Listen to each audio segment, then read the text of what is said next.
Methylene blue is, in essence, a compound that acts specifically within the mitochondria.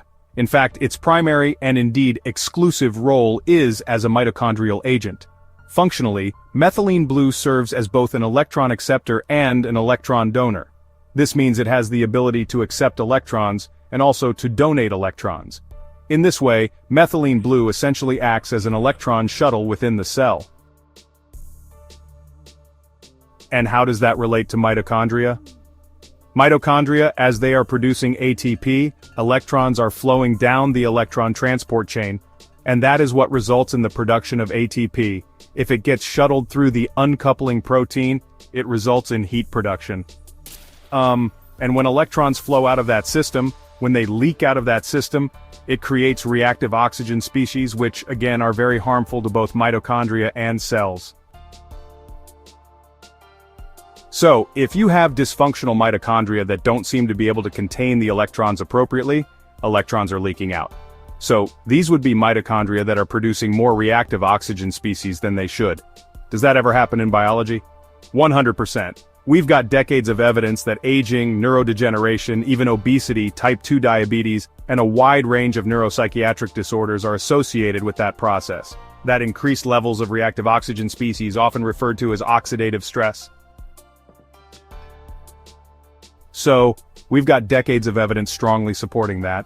Can methylene blue play a role in that? Absolutely, because methylene blue can come in and take some of these wayward electrons and prevent them from creating reactive oxygen species, which might help calm things down. One of the challenges with methylene blue, as we discussed before, is that you can have too little and too much. Same with methylene blue, you can have too little and too much. You don't want to accept too many electrons because, these electrons need to be flowing to the places they should be flowing. As opposed to oxidative stress, the polar opposite of that is called reductive stress.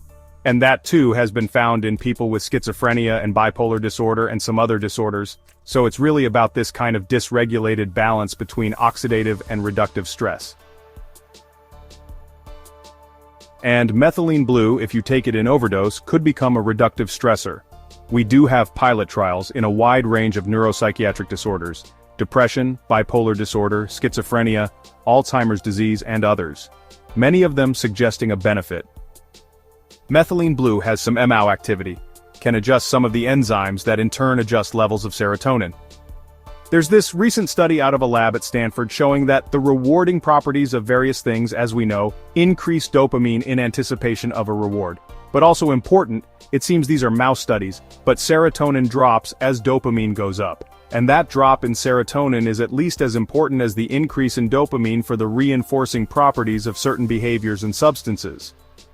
Looking at the roles of dopamine and serotonin, it's clear they each have unique impacts on our brains. While some people might be cautious about altering serotonin levels, for others, these changes can be life-changing, especially when clinically necessary. Still, using medications to influence neurotransmitters should always be approached with care and under medical supervision.